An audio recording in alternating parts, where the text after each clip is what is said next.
Hi friends, welcome to Roshni's world.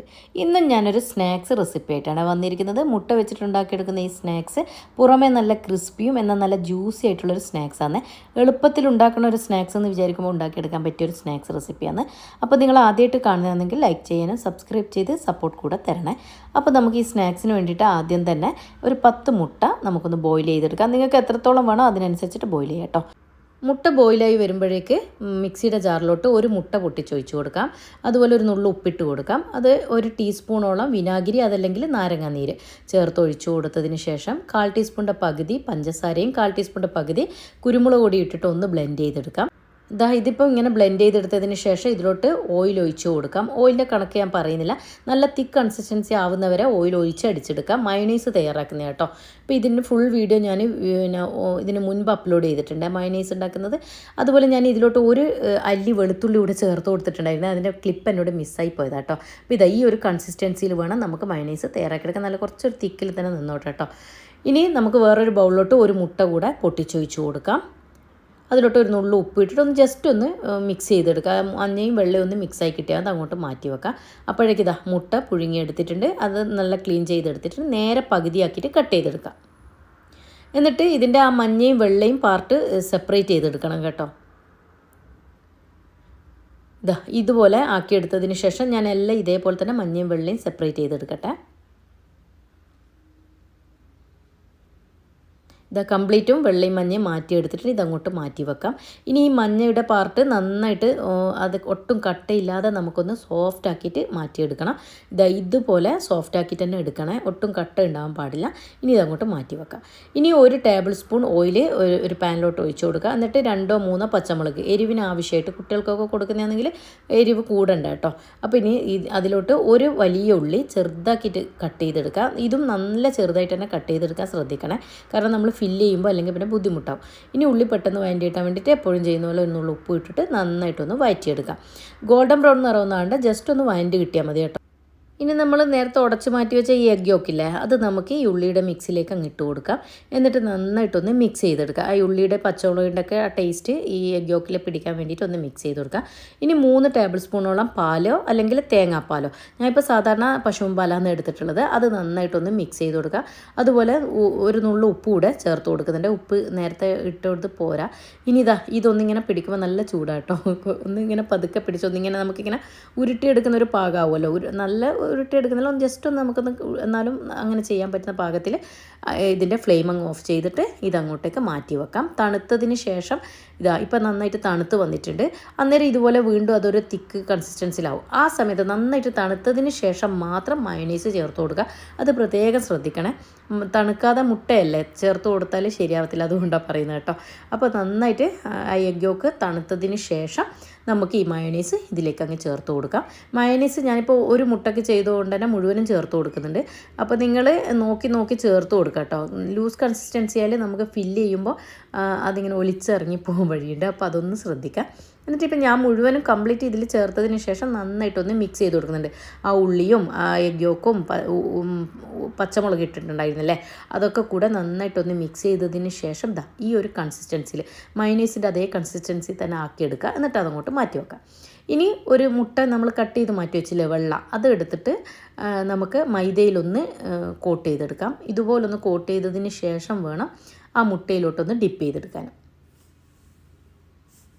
ഇത് നന്നായിട്ട് തന്നെ കോട്ട് ചെയ്തെടുക്കുക, അല്ലെങ്കിൽ പിന്നെ നമുക്ക് ബ്രെഡ് ക്രംസ് ഇതിലോട്ട് ഇത് മുട്ട ആയതുകൊണ്ട് തന്നെ ഒരു വഴുവഴുപ്പുണ്ടാവുമല്ലോ.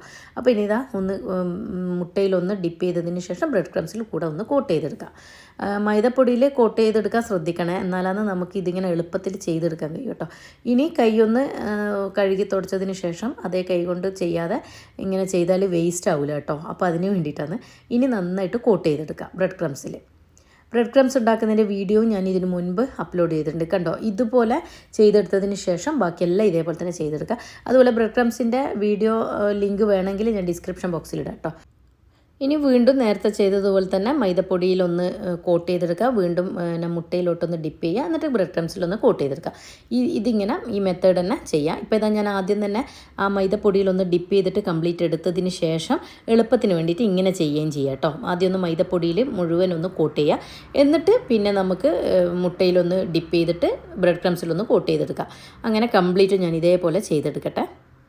ഇപ്പോൾ ഇതാ കംപ്ലീറ്റും ഇതുപോലെ ചെയ്തെടുത്തിട്ടുണ്ട്. ഇനി നമുക്ക് ഇതൊന്ന് ഫ്രിഡ്ജിൻ്റെ താഴത്തെ ഭാഗത്ത് വെച്ചിട്ട് ഒന്ന് തണുപ്പിച്ചെടുത്താൽ നമ്മളിത് ഫ്രൈ ചെയ്തെടുക്കുമ്പം ഈ ബ്രെഡ് ക്രംസ് എക്സസ് ആയിട്ടുള്ളത് കൂടുതലായിട്ട് എന്തായാലും കുറച്ച് നമ്മൾ ഫ്രൈ ചെയ്യുമ്പം അതിപ്പം കട്ട്ലറ്റ് ആയാലും എന്തായാലും ഒന്ന് എണ്ണയിലാവും. പക്ഷേങ്കിൽ കുറച്ചുകൂടെ ഒന്ന് കൂടുതൽ നിൽക്കാൻ വേണ്ടിയിട്ട് ഫ്രിഡ്ജിൻ്റെ താഴത്തെ ഭാഗത്ത് വെച്ച് ഒന്ന് തണുപ്പിച്ചെടുക്കുന്നുണ്ട്. അപ്പോഴേക്കിതാ കുറച്ച് ഓയിൽ ഞാൻ ഒഴിച്ചു കൊടുത്തിട്ടുണ്ട്. ഇതുപോലെ ഒന്ന് ചൂടായാൽ മതി. വല്ലാണ്ടങ്ങ് ചൂടായിട്ട് ഇട്ട് കൊടുക്കുമ്പോൾ കരിഞ്ഞു പോകരുത്. ഇതാ ഇപ്പം അപ്പോഴേക്ക് ഞാൻ ഫ്രിഡ്ജിൽ നിന്ന് എടുത്തിട്ടുണ്ട്. ഏകദേശം ഒരു 10-15 മിനിറ്റോളം ഞാൻ ഫ്രിഡ്ജിൻ്റെ താഴത്തെ ഭാഗത്ത് വെച്ചിട്ടുണ്ടായിരുന്നു. അങ്ങനെ എടുക്കുമ്പോൾ അധികം അങ്ങ് എണ്ണയിലോട്ട് പോകത്തില്ല കേട്ടോ. ബ്രെഡ് ക്രംസ് അതിന് വേണ്ടിയിട്ട് എളുപ്പത്തിന് വേണ്ടി ചെയ്യുന്നതാണ്.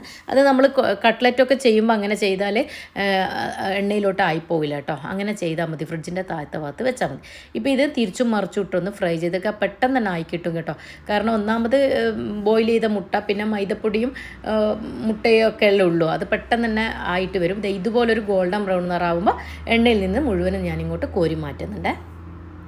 ഇതുപോലൊരു ഗോൾഡൻ ബ്രൗൺ ആകുമ്പോൾ ബാക്കിയുള്ളതെല്ലാം ഞാൻ ഇതേപോലെ തന്നെ തിരിച്ചും മറിച്ചും ഇട്ടൊന്ന് ഫ്രൈ ചെയ്തെടുക്കട്ടെ.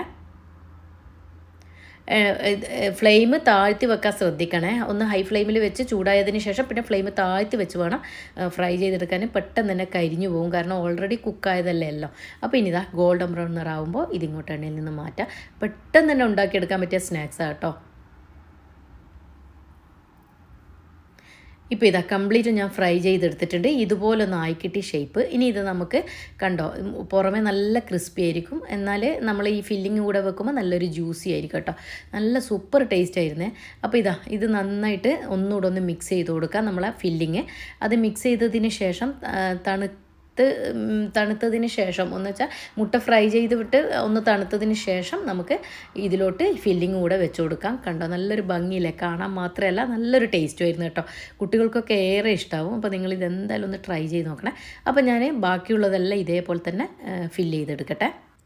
ഇനി നമുക്ക് വേണമെങ്കിൽ മുട്ട ഒന്ന് ഫ്രൈ ചെയ്തിട്ട് വെച്ചതിന് ശേഷം നമ്മൾ നോമ്പ് തുറക്കുന്ന സമയത്താണോ അതല്ല ഏതെങ്കിലും ഫംഗ്ഷനോ കാര്യമൊക്കെ ആണെങ്കിൽ നമ്മൾ കഴിക്കാൻ പോകുന്ന ആ സമയത്ത് ഇതുപോലെ ഫില്ല് ചെയ്തിട്ട് വെച്ച് കൊടുത്താലും മതി കേട്ടോ.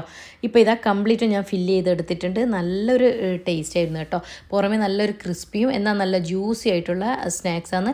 എളുപ്പത്തിൽ ഉണ്ടാക്കിയെടുക്കാനും പറ്റും. ഞാൻ വെറുതെ പറയുന്നില്ല, നിങ്ങൾ എന്തായാലും ഒന്ന് ട്രൈ ചെയ്ത് നോക്കുക. ഇതിലും എളുപ്പത്തിൽ നമുക്കൊരു സ്നാക്സ് ഉണ്ടാക്കാൻ പറ്റുമെന്ന് തന്നെ സംശയമാണ്. അപ്പോൾ നിങ്ങൾ ഇതെന്തായാലും ഒന്ന് ട്രൈ ചെയ്ത് നോക്കുക. എന്നിട്ട് ഇതിൻ്റെ ഫീഡ്ബാക്ക് അറിയിക്കണം. അതുപോലെ ഇതിന് മുൻപ് ഞാൻ ഒരുപാട് വീഡിയോസ് എൻ്റെ ചാനലിൽ അപ്ലോഡ് ചെയ്തിട്ടുണ്ട്. കാണാത്തവരുണ്ടെങ്കിൽ അതൊക്കെ ഒന്ന് കണ്ടു നോക്കുക. പോളാസ് റെസിപ്പീസൊക്കെ ഒരുപാട് ചെയ്തിട്ടുണ്ട് കേട്ടോ. അപ്പോൾ ഈ റമദാനിൽ നിങ്ങൾ ഇതെന്തായാലും ഒന്ന് ട്രൈ ചെയ്തൊക്കെ ഇഷ്ടമാവുകയാണെങ്കിൽ കൂട്ടുകാർക്കും ഫാമിലിക്കും കൂടെ ഇതിൻ്റെ ലിങ്ക് ഷെയർ ചെയ്ത് സപ്പോർട്ട് ചെയ്യണേ. അപ്പോൾ പുതിയ വീഡിയോയിൽ കാണുന്നവരിക്കും